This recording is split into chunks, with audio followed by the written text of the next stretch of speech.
Madame, Monsieur, bonsoir. Merci de nous rejoindre pour ce nouveau rendez-vous de la Semaine Éco. Alger organise en ce moment la 55e Foire internationale d'Alger, la FIA, qui est considérée comme l'un des plus grands événements économiques en Afrique du Nord. Elle réunit les plus importants industriels algériens et étrangers, offrant une opportunité unique d'échanger et d'avoir des échanges d'abord commerciaux, mais surtout de partenariats entre Algériens et étrangers. On en parlera dans cette émission. L'événement a débuté hier avec l'inauguration et en présence du président de la République. Abdelmejid Tebboune a mis en lumière les progrès notables accomplis par l'Algérie, notamment dans le secteur industriel. Nous avons un industriel avec nous sur le plateau pour en parler. Ce qui aujourd'hui impose la nécessité de la promotion de la production nationale. Sur cette question, la volonté politique des autorités algériennes est clairement affichée. En témoigne la mobilisation aussi de l'appareil diplomatique. On en parlera également. L'appareil diplomatique de l'État à la faveur de la promotion du Made in Algérie à l'étranger. Il y a aussi la question des partenariats avec des pays amis comme la Turquie qui avait investi dans des projets structurants et qui compte aussi avec l'Algérie élargir les domaines de coopération. On en parlera également dans cette émission. Et pour en parler d'abord, je vous présente mes invités autour de cette table. D'abord à ma gauche, Monsieur Kamel Hamni. Alors Kamel Hamni, vous êtes président de la CACI, la Chambre algérienne de commerce et d'industrie. Merci Monsieur Hamni d'être avec nous. Merci de l'invitation. À côté de vous, Monsieur Mohamed Salah Daaz, vous êtes directeur général adjoint de l'entreprise Candor. Merci Monsieur Daaz d'être avec nous également. Bonsoir, sur ce plateau. Merci pour l'invitation. Monsieur Mohamed, Monsieur Abdelwahab Ziani, président de la CIPA, Confédération des industriels et des producteurs algériens. Merci Monsieur Ziani d'être avec nous ce soir. Merci de l'invitation. Et c'est nous. Et puis également avec nous, comme chaque semaine, Monsieur Mohamed Achil, docteur en économie et consultant d'émission. Monsieur Achil, merci d'être avec nous pour nous éclairer également de vos idées pour ce débat. Alors, messieurs, avant de commencer ce débat, d'abord, on revient bien sûr sur ce coup d'envoi de la 55e édition de la Foire internationale d'Alger. Alors, il y a un thème qui a été retenu cette année, c'est une passerelle d'échanges et d'opportunités de partenariat et d'investissement. Le président de la République s'y est rendu hier pour l'inauguration. On regarde ça en image avec Amel Bouarba et on se retrouve tout de suite après. Plus important événement économique de l'année, la 55e édition de la Foire internationale d'Alger s'est ouverte hier sous le thème « Une passerelle d'échange et d'opportunités de partenariat et d'investissement ». Un thème évocateur qui traduit la stratégie économique de l'Algérie. C'est d'ailleurs ce qu'a souligné le président de la République lors de l'inauguration de cette manifestation économique. Au niveau du stand italien, il a salué les investissements des entreprises italiennes en Algérie, citant en particulier le projet de production de céréales dans le sud. Je vous remercie pour tout ce que l'Italie est en train de faire avec nous. Avec le dernier né, les 36 000 hectares à Tibimoun. C'est une bonne chose. J'espère que votre visite en Italie s'est bien passée. Ah, très bien, comme toujours. Merci, monsieur. Merci beaucoup. Le président s'est arrêté au niveau du stand de la Turquie, invité d'honneur de cette FIA. Autre halte, le stand réservé à la République sahraoui et celui de l'État de Palestine. Le président a reçu par ailleurs des explications sur l'hôpital militaire de campagne relevant du ministère de la Défense nationale. Il a indiqué que l'Algérie comptait réaliser des hôpitaux de campagne au profit de la bande d'Oraza. Le chef de l'État s'est enquis des avancées et des nouveautés des industries militaires. Toujours au niveau du stand de l'établissement central de construction relevant du NDN, le président a invité cet établissement à participer à la réalisation du village minier prévu à Garage Billet. Au fur et à mesure qu'on voit, parce que la pour Tindouf, pour Garage Billet, on a besoin d'un village minier, c'est d'urgence, dès le début de l'exploitation, je dois comme. Sillonnant plusieurs stands consacrés aux entreprises algériennes, le président a souligné les progrès qualitatifs réalisés par l'Algérie ces dernières années. Donc il faut arriver à une production nationale au moins de 2,5 millions, 3 millions de tonnes de graines qu'il faut triturer à Koutama et à ce moment-là, on n'a plus de restrictions pour l'exportation de l'huile. Exactement. Et on libère totalement pour l'exportation vers les pays voisins, vers d'autres pays et on n'importera plus rien. Il a salué les efforts de production de compresseurs de réfrigérateurs de l'entreprise Condor. Elle a créé la révolution. Parce que l'électroménager, actuellement, est programmé pour l'obsolescence rapide. Et c'est pour ça que le produit, les Algériens vont l'acheter, parce qu'ils ne tombent pas en obsolescence. À 5-6 ans, ils commencent à vieillir avec quelques défaillances. Mais à 10 ans, le compresseur comme à 10 ans. C'est une première mondiale. Bien sûr. Ils vont le critiquer parce que vous leur tuez des chaînes de production. Autant de réalisations et d'opportunités qui incarnent la volonté politique de l'Algérie qui mise à promouvoir la production nationale, les investissements et les exportations hors hydrocarbures. Alors on vient de voir donc la participation, plutôt l'inauguration du président de la République de cet événement qui est un événement phare dans notre économie, qui draine beaucoup d'exposants à l'étranger. Quelle image, je vous pose la question à vous, Monsieur Hamni, l'image que renvoie un événement pareil, que ce soit à l'interne mais surtout à l'externe, président de la République qui revient dans ses différentes interventions sur la nécessité de promouvoir le produit national. C'est un leitmotiv qu'il répète souvent. Quel est cet impact que donne ce genre d'événement chez nos partenaires?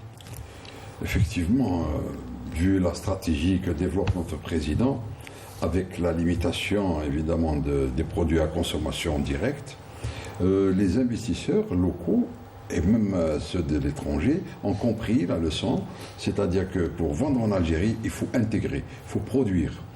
Et sortir aussi de la dépendance de l'importation, c'est aussi une chose très importante que de freiner la sortie de la devise. Et en même temps, c'est la création de richesses, création d'emplois. Et en même temps, nous demandons aux opérateurs étrangers de voir l'Algérie non pas comme un marché où on fait un déversoir, où on fait une coopération dans le domaine technologique, dans le domaine alimentaire, dans la dépendance aussi vers les blés, comme m'a dit notre président. Donc nous encourageons les opérateurs algériens et étrangers à investir avec un taux d'intégration minimum de 40%, voire un peu plus. Monsieur Salah Daes, je vous pose la question parce qu'on voit à l'image le président de la République qui vous a félicité, qui a félicité l'entreprise Condor pour une performance assez remarquable concernant les produits et notamment le compresseur, et parler aussi de cette volonté de parfaire le produit algérien et de lui donner une dimension peut-être qui pourrait dépasser les standards, certains standards qu'on est en train de nous imposer. Quel est le message qui, je veux dire, que vous pouvez, par exemple, promouvoir concernant les opérateurs industriels aujourd'hui? Vous êtes un leader dans le domaine, dans votre domaine. Le message qui a été donc véhiculé à travers ces déclarations? Effectivement, on a été honoré par le passage de Monsieur le Président de la République, M. Abdelmajid Tebboune, sur notre stand hier lors de l'inauguration. Nous avons présenté un certain nombre de projets concrets réalisés, entre autres l'état d'avancement du projet du compresseur, ce qu'on a annoncé le mois de décembre dernier. Le projet prendra fin, Inch'Allah, cette fin d'année. Donc M. le Président nous a encouragés, dès le premier jour, à aller vers la qualité, à augmenter le taux d'intégration, réaliser une usine pour le compresseur à réfrigérateur qui pourrait produire 4 millions d'unités par an. 1 million serait destiné au marché local. Les 3 millions restants, bien sûr, seront destinés à l'export. C'est une valeur de 100 millions de dollars annuels. Donc c'est un projet très important. Il a veillé personnellement à voir cet état d'avancement. Et on lui a promis de revenir, Inch'Allah, d'ici la fin d'année avec le premier projet. Je reviens sur ma question sur la qualité du produit. C'est-à-dire aujourd'hui, ce qui a été mis en avant, c'est surtout la qualité. Aujourd'hui, c'est le premier argument de vente quand on va vers un marché international, c'est de promouvoir la qualité qu'on est en train de produire aujourd'hui. Tout d'abord, il faut qu'on ait toutes les certifications nécessaires pour aller vers des marchés internationaux et pouvoir commercialiser nos produits. Il faut avoir déjà les certifications qu'il faut. Les produits doivent avoir un rapport qualité-prix assez intéressant pour pouvoir déjà trouver place dans un marché très concurrentiel. Effectivement, nous exploitons toutes les conventions que l'État algérien a ratifiées, donc la XAL, la ZLECAf, etc., et même les conventions bilatérales avec les pays voisins pour essayer de placer nos produits. Aussi, nous essayons d'apporter toutes les technologies nouvelles ou d'être au diapason de ce qui se fait dans le monde pour que nos produits ne soient pas en déphasage avec ce qui se fait dans le monde et qu'on puisse vraiment concurrencer les marques internationales. D'ailleurs, ces mêmes marques viennent vers nous pour fabriquer localement. Aujourd'hui, je l'ai dit et je le redis, si vous permettez, nous fabriquons des marques locales effectivement, mais aussi des marques internationales qui produisent chez nous pour le marché local et qui visent aussi l'export à partir de l'Algérie. Et ça, cela démontre... C'est-à-dire que les entreprises internationales trouvent les standards internationaux chez Condor. Les standards internationaux chez nous, trouvent le savoir-faire, trouvent toutes les facilitations nécessaires pour produire en Algérie et exporter et devenir encore plus concurrentiel sur d'autres marchés internationaux. Très bien. Monsieur Abdelwahab Ziani, je vous pose la même question. Ce que l'on voit comme image quand on voit un événement pareil, un événement d'envergure internationale, 700 exposants présents à la FIA, vous êtes à la tête de la Confédération des industriels et producteurs algériens. Qu'est-ce que cela représente pour vous ? Pour nous, je pense que la première promotion, elle a été faite par le président de la République. Il nous a toujours encouragés, nous a toujours destinés vers une autoproduction nationale. Et la FIA, la 55e FIA aujourd'hui, elle représente pour nous la meilleure vitrine de l'Algérie. Elle regroupe les opérateurs et les partenaires. Et aujourd'hui, on a invité tous les opérateurs qui sont sur le continent africain ou autre, mais en majorité, c'est les Africains qui sont là.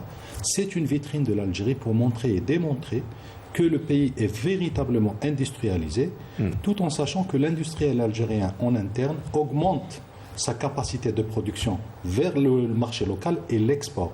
Et le taux d'intégration, parce que le taux d'intégration, comme on l'a si bien dit avec Condor, plus on fait un taux d'intégration, plus on est bon à l'export. Et en plus, on emploie beaucoup plus, parce que l'intégration suscite à employer du savoir-faire, des réseaux, de nouveaux réseaux de production et de... Donc aujourd'hui, on démontre au marché continent africain que nous sommes capables. Oui. Maintenant, avec chaque année, nous sommes en train d'augmenter, nous augmentons la capacité et vous voyez la qualité des produits algériens.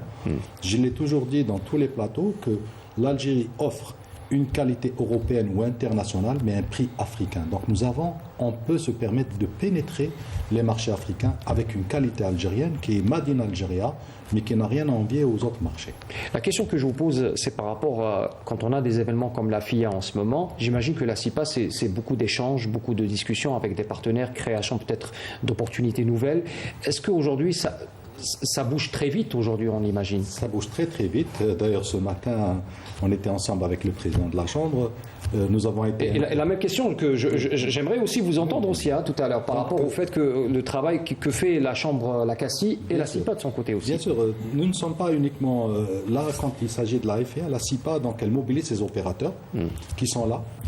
Donc on signe on fait des partenariats avec tous les gens qui viennent nous voir et on profite pendant la FIA parce qu'eux, ils veulent voir les autres produits.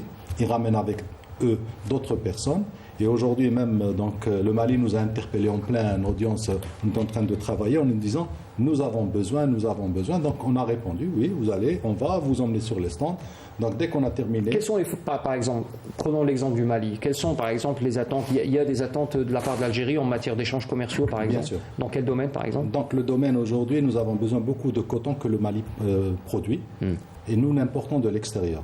Donc là, il va y avoir des échanges entre le Mali et l'Algérie pour le coton, pour aussi donc, tout ce qui est viande rouge. Ils ont beaucoup de viande rouge, mais nous avons aussi focalisé sur la wilaya de Tamen Rasset. On leur a dit oui, venez investir avec nous à Tamen Rasset. Nous avons des abattoirs très modernes. Et à ce moment-là, la mise en quarantaine et transformation se ferait là et remonter vers le nord. Donc c'est un peu une attente de part et d'autre. Donc nous, on a besoin de prendre certaines matières premières de chez eux et ils veulent aussi apprendre des produits finis de chez nous. Donc, par exemple, aujourd'hui, si vous prenez l'entreprise Jitex, qui est une entreprise publique, donc elle transforme tout ce qui est vêtements et cuir à partir de la peau. D'ailleurs, cette année, je tiens à féliciter Jitex qui a un peu collecté presque 2 millions de peaux pendant l'Aïd et qui seront transformés pour les produits, les vêtements, les chaussures, les ceintures, les vestes en cuir. Et ça, les pays en demandent vers les pays subsahariens. Donc on peut faire ces échanges-là. Donc il y a un marché à exploiter dans ce sens. Il y a beaucoup de marchés et il y a aussi beaucoup de matières premières qu'eux n'exploitent pas, que nous transformons. Mais la nouveauté maintenant en Algérie, c'est que nous invitons aussi les Maliens et autres pays subsahariens à venir investir dans l'extrême sud algérien. C'est-à-dire un développement économique aux frontières. Exactement. Il est très important parce qu'aujourd'hui, l'entreprise algérienne qui se trouve beaucoup plus au nord commence aussi à descendre. Parce que c'est 3 heures d'avion pour aller à Tamen Rasset. Donc on fait le mi-chemin pour faire les échanges, pour faire gagner les pays subsahariens enclavés. Oui. Et bien sûr, nous sommes en train d'investir pour le futur, parce qu'il y a le port de Cherchel qui sera développé. Donc ils auront pied dans le port de Cherchel et la route qui se construit vers les pays. Très bien.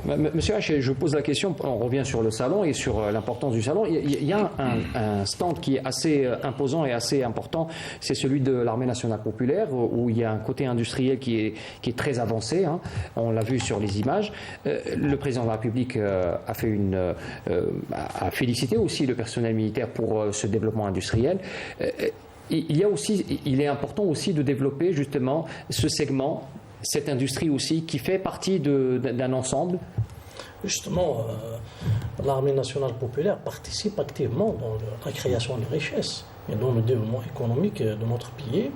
Et ça, on le voit concrètement.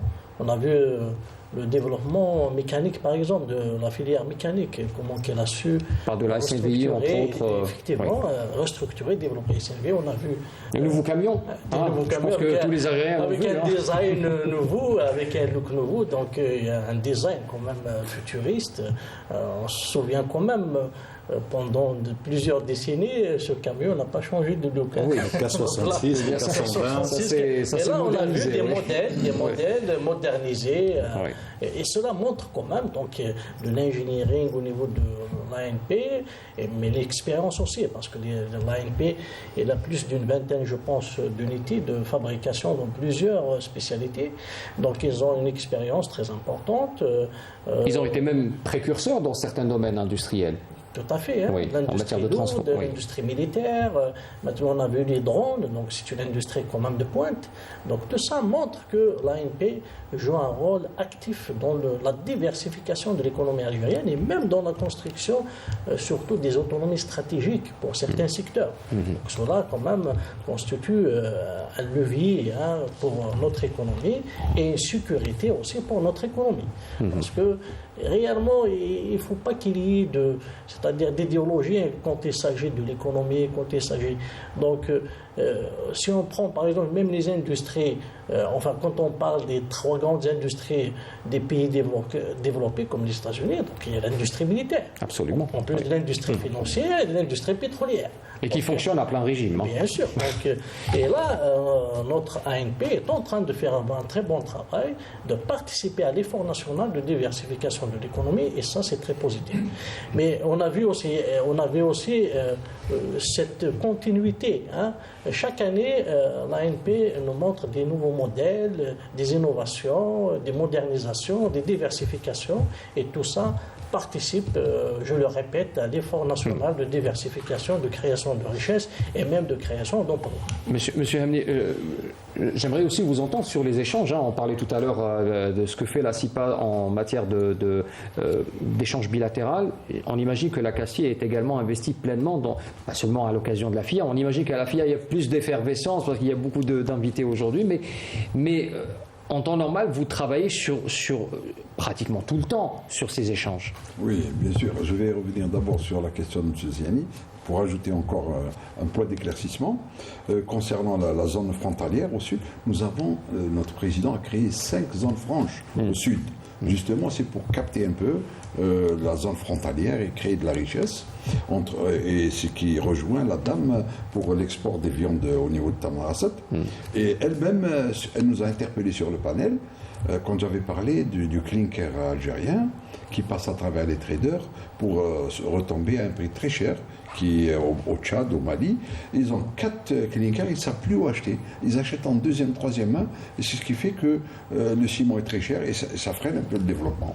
Ça, c'est pour un peu éclaircir sur ce point. C'est-à-dire qu'il y a des manières peut-être d'optimiser un peu les échanges pour que le clinker algérien arrive directement à certains pays, notamment les pays subsahariens. Voilà. Qui Ils nous ont des intéressent. broyeurs et Oui. ils utilisent donc le clinker, ils le broient sur place, ils ont plusieurs unités. Et à ce moment-là, c'est-à-dire que ça reviendrait beaucoup moins cher et c'est beaucoup plus économique. On a un excédent de 20 millions. Nous avons donc une capacité installée de 40 millions de tonnes. Actuellement, l'Algérie consomme 20 millions de tonnes et nous avons un excédent de 20 millions. Il y a 1,8 million qui est exporté vers le groupe JK exporte vers la Pologne. Et donc cette année 2024, ils vont atteindre les 4 millions. Il restera encore une quinzaine de millions à installer à travers ces broyeurs qui sont en Afrique. Et ça va leur permettre aussi un développement, pourquoi pas, étant donné que le ciment sera moins cher. Et ce que fait la CACI, à travers ses conseils d'affaires, elle en a 42. Est-ce que c'est le moment d'en parler On en parlera tout à l'heure sur les conseils d'affaires. Moi, je vais parler des forums. Oui, absolument. Il y a des forums qui sont organisés en marge de la FIA, on imagine. Oui, on est surchargé. On a de temps en temps 2 forums. Et vous avez déjà présidé un forum aujourd'hui, c'est-à-dire un forum de la Tchiki. Oui. On a reçu donc. Qui revient cette année. Oui, qui revient au niveau du sein. On a eu des accords le 5 novembre 2009. Et donc on va redémarrer, disons, l'accord. Redémarrer l'accord, et ils sont venus réclamer qu'ils étaient du fournisseur de la Sonatrach.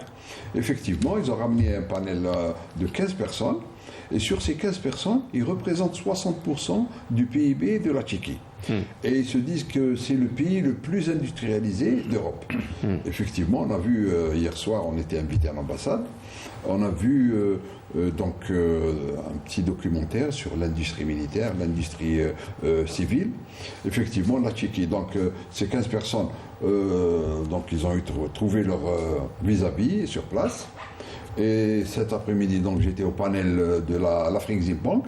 Monsieur Zawian Dernimon, le DG de la CACI, est intervenu. Il a demandé pourquoi l'Afrixim Bank ne crée pas une antenne ici sur place au lieu de se rencontrer. C'est-à-dire c'est autant d'opportunités qui sont discutées lors des panels et des forums qui sont organisés en marge de la FIA. J'aimerais poser la question à M. Mohamed Salah Daas sur les partenariats. On en parlait avant l'émission. Est-ce qu'il y a aujourd'hui des signatures, des partenariats qui se créent à l'occasion de la FIA et même en parallèle? Effectivement, on a choisi la FIA justement pour concrétiser l'un des projets qu'on avait présenté hier à M. le Président de la République, c'est la joint venture algéro-italienne avec l'un des leaders de la fabrication du radiateur. L'entreprise s'appelle Radiatori 2000. Donc d'abord on a capté des IDE, donc ils viennent investir à hauteur de 40% dans le projet qui sera implanté à Borj Barerij. C'est 60%, ça sera l'apport de Condor. Nous fabriquerons 10 millions d'unités annuelles, 30% seront destinés à l'export pour une valeur approximative de 20 millions de dollars annuels, donc c'est pas du tout négligeable, et on pourra également satisfaire le marché national. C'est 350 emplois qui seront offerts dans la région. Et ça c'est du concret, vous l'avez signé, ça a été signé cet après-midi au niveau du stand de Condor, d'ailleurs tous les médias ont couvert cette cérémonie, et là on va juste attendre que l'API puisse nous délivrer l'assiette nécessaire pour lancer le projet. On avait signé aussi un nouveau contrat avec le numéro 1 monde de la climatisation, Daikin, la marque japonaise, donc pour fabriquer localement tout type de produits de climatisation qui seront destinés au marché national et à l'export aussi. Donc vous voyez des marques. C'est-à-dire une forme de délocalisation dans vos usines. Exactement. Vous savez, il y a un gain sur la main-d'œuvre, il y a un gain sur l'énergie. Donc tout ça, c'est des moyens de captation pour que ces marques internationales viennent, délocalisent leur production pour cibler d'autres marchés et soient encore plus concurrentielles vers l'Afrique, le Moyen-Orient et même l'Europe. Très bien. Alors, si vous me permettez, on aimerait un peu avancer sur le débat avec, bien sûr, on parlait du retour de certains pays, comme le Canada et la Tchéquie qui reviennent cette année à la FIA. L'invité d'honneur de cette année, l'année dernière c'était l'Italie, cette année c'est la Turquie. La Turquie est un partenaire d'exception pour l'Algérie concernant les projets structurants et le fait qu'il soit invité d'honneur, c'est aussi une traduction aussi d'une volonté de multiplier et peut-être augmenter le volume de partenariat entre les deux pays amis. Il y a un projet, bien sûr, deux projets plutôt en Algérie, notamment Tochiali et à Mostaganem, concernant la sidérurgie. Son vice-président, donc M. Alp Topkoglu, il est vice-président de Tochiali Algérie, a fait une déclaration pour parler justement de l'évolution et des opportunités de développement de la production sidérurgique, notamment dans l'usine de Tochiali. Je vous propose d'écouter sa déclaration, on revient après. La société Tochiali Algérie, depuis le démarrage de ses investissements en 2011, n'a pas arrêté d'investir chaque année qui arrive. Avec nos investissements qui a débuté en 2011 avec un investissement modeste par rapport à aujourd'hui. Aujourd'hui, notre complexe à Oran est devenu le complexe le plus intégré de tout le bassin méditerranéen et de toute Afrique en sidérurgie. Et cela, bien sûr, montre le soutien de l'État algérien aux investisseurs, aux investissements directs étrangers, et c'est une preuve qu'on peut faire des investissements à ce niveau-là en Algérie. Il y a aussi, nous sommes en train de battre le record de la production de fer pré-réduit dans nos installations depuis 4 années consécutives, et cela montre le niveau d'engineering de l'Algérie, là où il a atteint le niveau d'engineering de l'Algérie. Concernant l'exportation. L'exportation, cette année aussi, nous allons avoir un revenu aux alentours de 700 à 800 millions de dollars. Mais avec la mise en service de notre prochain investissement, ce qui sera mis en service le mois de septembre-octobre, notre objectif l'année prochaine, c'est d'atteindre 2 milliards de dollars de revenus nets pour l'Algérie. Voilà donc la déclaration de M. Alp Topkoglu, vice-président Tochiali Algérie. Des perspectives assez positives concernant l'évolution de cette entreprise, de ce projet structurant en Algérie. Alors, les perspectives d'élargissement des domaines de coopération ont été également débattues hier lors d'un conseil d'affaires algéro-turc. Monsieur Ziani, la coopération avec les Turcs dans le domaine de la sidérurgie, dans le domaine du textile, ont déjà fait leurs preuves depuis plusieurs années. C'est des projets structurants, on en parlait tout à l'heure, avec bien sûr beaucoup d'emplois qui sont créés, qui sont pérennisés aussi. Comment vous remarquez l'évolution de ce partenariat entre les deux pays? Aujourd'hui, on ne parle plus d'échanges commerciaux, mais plutôt de partenariat et d'investissement direct ici en Algérie. En fait, ces deux entreprises turques ont fait la promotion de l'Algérie en Turquie. Et beaucoup d'entreprises... C'est des modèles réussis. C'est des modèles réussis. Et maintenant, les industriels turcs investissent énormément en Algérie. Je pense qu'ils sont numéro 1 aujourd'hui. Ils ont augmenté leur barre. Ils sont devenus le numéro 1 en matière d'investissement en Algérie. Et je pense qu'ils ont diversifié tous les produits que nous avons besoin. Ils sont aussi dans l'agriculture, ils sont dans la transformation, dans les engrais et des médicaments. Donc aujourd'hui, c'est un partenaire de choix qui réussit, puisque c'est un partenaire qui fait gagner l'Algérie, il fait gagner la Turquie. Et donc c'est win-win pour tout le monde. c'est un partenaire qu'on félicite et qu'on encourage, et pour qu'on puisse les autres prennent modèle sur la Turquie en Algérie. Alors on peut citer par exemple les domaines qui ont été débattus lors du Conseil d'affaires, enfin le forum d'affaires algéro-turc. Alors on parle des produits agricoles, alimentaires, transformation, produits mécaniques, électromécaniques également, les industries du plastique aussi. C'est d'autant de projets qui vont voir le jour bientôt. Oui, on voit une cinquantaine de projets qui sont en train d'arriver ici. Je pense que même la API est harcelée un peu par les investisseurs turcs pour avoir du terrain et pour avoir leurs agréments pour commencer à travailler. Bien sûr, nous aussi en Algérie, avec la API, la Chambre de commerce, nos ministères, nos institutions, nous faisons de l'investissement de choix. Ça veut dire que nous n'allons pas dans des secteurs qui sont saturés en Algérie, mais on a un besoin, par exemple aujourd'hui, on a un besoin dans la sidérurgie, la transformation de la sidérurgie. On parlait de l'acier plat, parce qu'aujourd'hui, l'acier plat, on en manque. Donc, Tosyali a continué dans son second investissement de faire de l'acier plat. Ça veut dire que demain, nous allons produire nos voitures, nous allons frapper cet acier plat pour faire la carrosserie. Donc c'est-à-dire qu'on va aller vers une phase d'emboutissage. Exactement. Et ça fait du taux d'intégration de l'acier vers le véhicule, vers des produits industriels. Et aussi la transformation agricole. Aujourd'hui, ils sont très intéressés, ils sont rentrés avec nous dans la transformation agricole et les produits vétérinaires, dans tout ce qui est donc produits vétérinaires. Et c'est très intéressant. C'est des domaines qui manquent en Algérie. Et c'est ce qu'on recherche. On ne veut pas faire du surplus, on ne veut pas faire de la concurrence interne, mais on veut aller dans des segments où ils sont complètement vides, de façon à amener cette complémentarité en Algérie. Mais il y a aussi l'aspect de sécurité de l'investissement. C'est-à-dire que dès le moment où nous avons deux entreprises qui réussissent et qui sont pérennes dans leur existence et dans leur production, cela est bien sûr un facteur, est un message assez positif et assez rassurant pour les investisseurs. Oui, et pas seulement turcs, on l'imagine bien. Bien sûr que ça crée des jaloux dans tout le bassin méditerranéen. Aujourd'hui, les Italiens sont venus aussi en même temps que les Turcs. Ça crée des jaloux un peu partout. Et c'est tout à fait normal.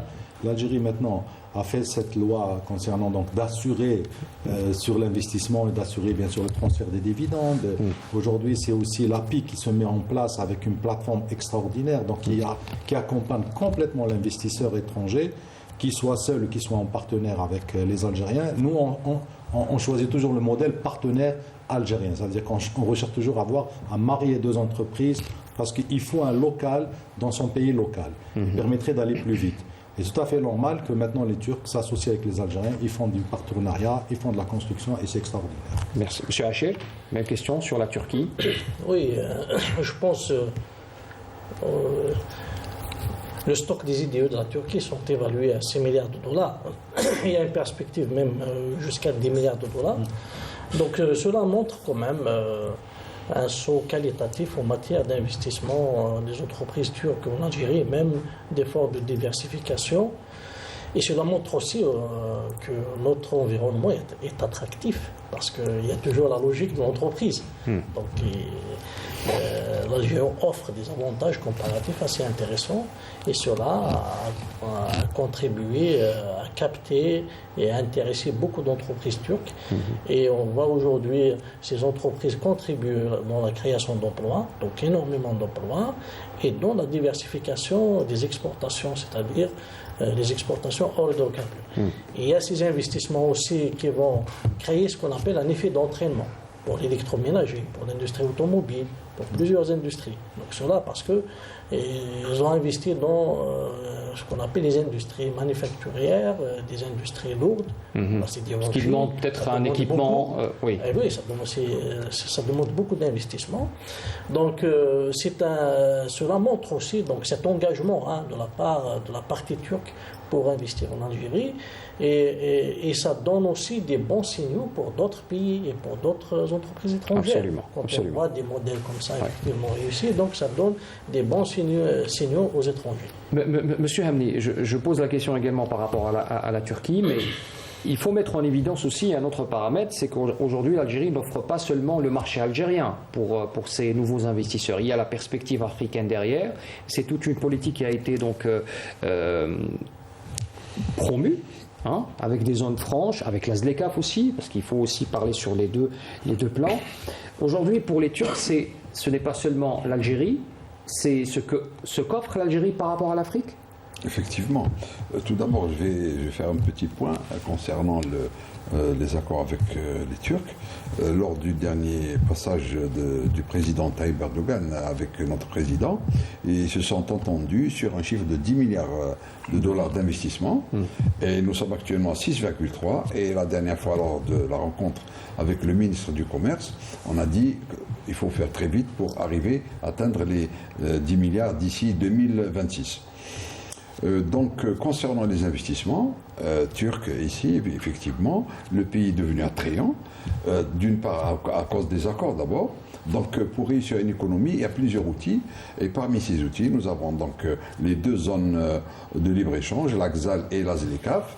Nous avons aussi donc le tissu industriel ici, qui est assez dense quand même, qu'on peut exploiter. Et de temps en temps, il y a des opérateurs qui viennent de l'étranger. Et au lieu d'investir sur 3-4 usines, ils en investissent une et ils font une synergie avec les usines existantes. Donc, à partir de 40%, on peut exporter. Actuellement, la ZLECAf, déjà, on est rentré en 2021. Nous avons perdu donc 4 années de 6% chaque année. On est arrivé en 2026, 1er janvier 2026, on aura 0% de douane pour 9 pays, y compris l'Algérie. Et nous avons 35 en liste qui vont encore signer les accords. Ça va donner un chiffre de 44-45 pays où tous les investisseurs qui viennent en Algérie, on leur offre 45 pays où on peut exporter avec zéro douane. Et qualité européenne, évidemment. Donc c'est un avantage certain, oui. pour les investisseurs. Monsieur Dares, je pose la même question. Le produit algérien, on imagine qu'avec la qualité, avec la standardisation des normes que vous offrez notamment au niveau de vos produits, il y a aussi cette facilité à aller vers des marchés, et vous y êtes déjà sur des marchés africains. Est-ce que la perspective est toujours d'aller encore plus loin, notamment sur le marché africain? On imagine que vous êtes présent dans combien de pays par exemple aujourd'hui? Aujourd'hui, Condor exporte ses produits sur 16 pays dans le monde, entre autres l'Afrique, le Moyen-Orient et même l'Europe. Vous parliez tout à l'heure de Tosyali. Tosyali, effectivement, va fabriquer un produit nécessaire à la production de l'électroménager qui est la bobine en métal. Une fois qu'on atteindra la qualité de produit nécessaire pour le faire localement, ça vous évitera de l'importer, de fabriquer localement. Est-ce qu'il y a des échanges, par exemple, avec Tosyali pour... Tout le temps avec Tosyali, justement, pour les tests qualité surtout. Le compresseur, par exemple, pourra être fabriqué avec une tôle produite localement. Et ça augmenterait tout de suite le taux d'intégration du produit. Pour l'électroménager, c'est la même chose. Aujourd'hui, la Turquie, en tant qu'entreprise, on a des échanges avec le pays. Il est fournisseur de matières premières, entre autres les produits chimiques. Sauf que on aimerait bien que ce soit aussi des produits qui partiraient d'ici vers la Turquie, qui pourraient éventuellement concurrencer d'autres produits. Ce n'est pas encore le cas aujourd'hui ? Ce n'est pas encore le cas aujourd'hui, effectivement, parce qu'en termes de potentialité, ils ont plus de produits locaux qui des intrants pour leur industrie, que ce qu'on a en Algérie et qu'on est obligé d'importer pour le faire. Mais sinon, pour revenir à la question, vous êtes sur 16 pays. On est sur 16 pays. Est-ce qu'il y a aussi cette volonté peut-être d'élargir un peu votre... Tout le temps. On avait assisté il y a 2 jours à un forum sur l'apport déjà des forums... Des conseils d'affaires. Vous êtes en train de me tendre une perche incroyable que je vais saisir dès que vous terminez votre réponse. Voilà, donc pour moi, peut-être l'un des derniers exemples et l'un des meilleurs exemples, c'est le conseil d'affaires algéro-mauritanien. Oui. D'ailleurs, il a été cité en exemple durant le séminaire il y a 2 jours, qui s'est conclu par la mise en place d'une zone franche entre l'Algérie et la Mauritanie. Nous avons un marché sur la Mauritanie. Demain, avec la suppression des taxes douanes, on sera très concurrentiel. On sera le leader. Ça fera baisser les prix de manière systématique. Exact. La question, alors vous en parliez tout à l'heure, justement, le rôle des conseils d'affaires. Cela a été le thème d'un séminaire qui s'est tenu donc dimanche pour parler justement de la force de la diplomatie économique. C'est un séminaire qui s'est déroulé en présence du ministre des Affaires étrangères et aussi le ministre du Commerce. Est-ce qu'aujourd'hui les conseils d'affaires en Algérie. Je pose la question à vous, Monsieur Ziani. Les conseils d'affaires, on en a une quarantaine. Hein. Est-ce qu'on doit réellement revoir leur mode de fonctionnement pour peut-être donner ce coup de boost et donner cette impulsion pour aller vers la promotion de notre économie à travers ces conseils d'affaires? Bien sûr, tout à fait. Parce qu'aujourd'hui, je pense que le président de la Chambre répondra beaucoup plus parce qu'il y a des détails. Je vais revenir. Mais oui. je voudrais vous dire quel est l'apport qu'ils nous apportent. C'est-à-dire les conseils d'affaires aujourd'hui, c'est comme si on est en train d'apporter les renseignements exacts de chaque besoin de chaque pays. Donc à chaque fois, il y a un besoin d'un pays, les conseils d'affaires le rapportent.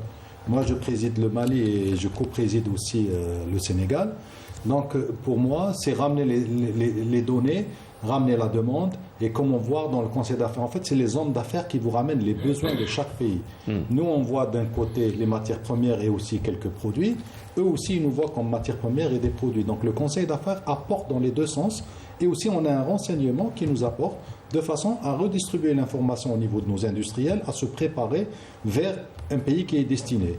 Donc il est très important que les conseils d'affaires soient aujourd'hui réanimés différemment. Je pense que la Chambre et tout ce conseil a maintenant fait une nouveauté, c'est qu'il y a un nouveau statut qui va être donc donné. Le signal a été donné il y a quelques jours, donc dimanche. Donc il répondra beaucoup plus. Justement, je pose la question par rapport et qui donnera un peu plus l'étincelle à réanimer immédiatement, parce qu'à un moment donné, nous avons eu beaucoup de conseils d'affaires, mais on n'a pas beaucoup activé. C'est-à-dire on travaillait sur l'ancien système. Et aujourd'hui, on est sur une position... il faut surtout rappeler que en matière de conseils d'affaires, nous sommes précurseurs. Hein, ça existe depuis les années 90, on l'imagine. Aujourd'hui, il y en a une quarantaine, 42 peut-être pour être précis. Tout le travail, tout un travail doit être fait pour les réanimer, les réactiver, peut-être les réorienter vers des besoins actuels. Oui, effectivement. Donc le besoin, il est vis-à-vis avec les pays avec lesquels on crée le conseil d'affaires. Donc quand on voit une utilité dans un pays, d'abord on commence par faire des contacts à travers la diplomatie économique. Donc on passe par le ministère des Affaires étrangères, ou l'inverse, c'est l'ambassadeur qui nous fait appel. À ce moment-là, on peut faire une visioconférence avec le président de la Chambre, notre ambassadeur de l'autre côté, l'ambassadeur du pays chez nous ici. On fait une visioconférence, on commence à faire une approche. Donc ça, c'est ce que vous proposez pour Non, on le fait actuellement. Vous le faites. Ce qu'on a changé maintenant, par contre, c'est la composition du Conseil. De temps en temps, nous avons des opérateurs dormants. Ils sont au Conseil au départ et puis ils ne bougent plus. Maintenant, il y a la nouveauté, c'est le nouveau règlement intérieur. Là, on va cadrer les opérateurs, comment travailler. Et après, nous avons une ossature, donc un règlement intérieur avec une ossature qui est standard. Et après, chaque conseil adapte sa spécificité par rapport au pays. Donc à ce moment-là, le président, il est redevable d'un résultat. Et au-delà de 6 mois, 8 mois, il n'y a pas de résultat. Donc l'obligation de résultat est imposée aujourd'hui. Évidemment. Oui. Sinon, on ne va plus travailler. C'est pour ça qu'on veut réanimer les conseils. Il y en a quelques-uns qui travaillent. Le meilleur, le dernier, celui que vous avez cité. Le plus actif. Le plus actif. Oui. C'est celui de la Mauritanie, évidemment. C'est notre président de Béchar, très actif. Là, on est fiers de ce conseil. Nous avons aussi la diplomatie économique. On a signé donc un accord avec l'école de formation de la diplomatie, sous la tutelle des AE. Donc nous allons former les présidents de conseil à avoir de la diplomatie économique. Comment approcher un pays, comment faire pour arriver donc à exporter nos produits et à ramener la synergie de l'autre côté. C'est ce qu'on appelle en général le networking dans ce genre de travail. Et même les opérateurs, un président peut choisir les opérateurs. Parce que s'il y a une animosité au sein du conseil, ça va bloquer. Donc nous, c'est ce qu'on appelle un mindset. Donc s'il n'y a pas un état d'esprit commun, on ne peut pas travailler. Donc nous, on est là pour cadrer l'ensemble des conseils et accompagner, évidemment, sous la tutelle du ministère du Commerce et des Affaires étrangères. Nous, on ne fait que de l'opérationnel. Donc c'est ça. C'est-à-dire que vous mettez en place toute la stratégie qui permettra à certains conseils d'affaires qu'on qualifierait peut-être d'inactifs ou de passifs, de revenir un peu sur la scène. Monsieur Hachir, la diplomatie économique, aujourd'hui, c'est un maillon important pour justement promouvoir d'autres produits à l'étranger et aussi privilégier ces échanges? Tout à fait. Ça joue d'abord à haut niveau. On a remarqué le président de la République quand il se déplace à l'étranger, il est accompagné aussi d'hommes d'affaires et des séances de B2B organisées aussi dans ces pays-là. Donc ça montre déjà cette volonté et cette redynamisation de la diplomatie économique algérienne. Après, bien entendu, nous sommes dans un monde de réseau. Les jointes ventures, etc. Tout ça, ça vient après des contacts, ça vient après des cadres. Les cadres permettant les rencontres, permettant les échanges, permettant le partage de l'information aussi.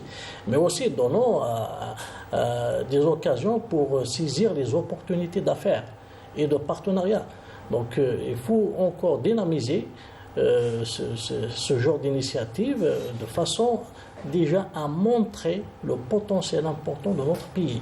Parce que je pense que peut-être qu'on a fait très peu en matière de marketing international, en matière aussi de la vente de l'image de notre pays, des opportunités, des potentialités, des ressources, et des opportunités d'investissement. Donc tout ça, il faut le faire dans un cadre d'abord institutionnel, comme l'Agence algérienne de la promotion de l'investissement, dans le cadre aussi micro, c'est-à-dire l'effort de l'entreprise en elle-même pour capter des partenariats ou pour pénétrer des marchés à l'international, mais aussi il faut créer ces cadres comme les conseils d'affaires, et il faut, c'est-à-dire les dynamiser d'une manière permanente, et surtout les chancelleries à l'étranger, etc., doivent jouer un rôle très important. Les chambres consulaires également doivent jouer leur rôle dynamique dans la création de ces rencontres et de ces dynamiques. Même cette fois-là fait partie en quelque sorte de cet effort de dynamisation, d'échange et cet effort de marketing international. Donc je pense actuellement nous sommes sur la bonne voie du moment qu'il y a cette volonté de montrer le maximum nos opportunités et de capter le maximum d'investissements. Et surtout maintenant, la conjoncture elle est favorable du moment qu'il y a ce qu'on appelle le raccourcissement de chaîne de valeur mondiale. C'est-à-dire qu'il y a une volonté maintenant, surtout de la part que ce soit des Européens surtout, donc de relocaliser un certain nombre de leurs activités, mais ils sont obligés toujours de délocaliser d'autres activités vers surtout les pays africains, et notamment l'Algérie qui est le pays qui est on en à a parlé proximité. justement avec et donc, donc notre pays, ça donne beaucoup d'opportunités pour capter et pour renforcer ces jointes ventures, créer le maximum de jointes ventures et en profiter de cette volonté de raccourcissement de chaîne de valeur. Il y a même une récente étude qui est faite aux États-Unis d'Amérique par rapport à cette c'est-à-dire à cette nouvelle logique de raccourcissement des chaînes qui montre que la proximité joue un rôle très important, la proximité géographique. Donc il n'y a pas que le coût de main-d'œuvre, etc., l'énergie, même la proximité géographique. Et là, donc notre pays, il a une position, je pense, qui est Oui, il y a cette flexibilité. Quand on produit, à titre d'exemple pour notre industrie, des appareils électroménagers en Chine, les quantités sont colossales. Quand on les fait ici, on a cette flexibilité. Quand on a un client qui demande 10 000 unités, on peut les fournir. Parce qu'on a un éventail de clients assez important qui nous permet d'écouler des quantités qui peuvent à la fin être les mêmes que celles qui sont faites en Chine. Eh bien, on arrive vraiment à la fin de l'émission, vous m'excuserez, car le temps nous est compté avec Adan Aïcha qui arrive bientôt. Je rappelle bien sûr mes invités qui sont autour de ce plateau. Monsieur Kamal Hamni, président de la CACI, Chambre algérienne de commerce et d'industrie, merci d'avoir participé à cette émission. Monsieur Mohamed Salah Daas, directeur général adjoint de l'entreprise Condor, merci encore une fois d'avoir été avec nous. Monsieur Abdelwahab Ziani, président de la CIPA, Confédération des industriels et des producteurs algériens, merci Monsieur Ziani encore une fois d'avoir accepté notre invitation, et Mohamed Hachir, docteur Mohamed Hachir, docteur en économie et consultant de l'émission. Merci encore une fois, messieurs, d'avoir accepté donc d'être autour de ce plateau pour débattre de cet événement économique majeur qu'est la FIA et qui se termine le 29 de ce mois. Allez-y si vous n'avez pas encore visité ce salon. Merci encore une fois, chers téléspectateurs, très bonne soirée à tous et à bientôt.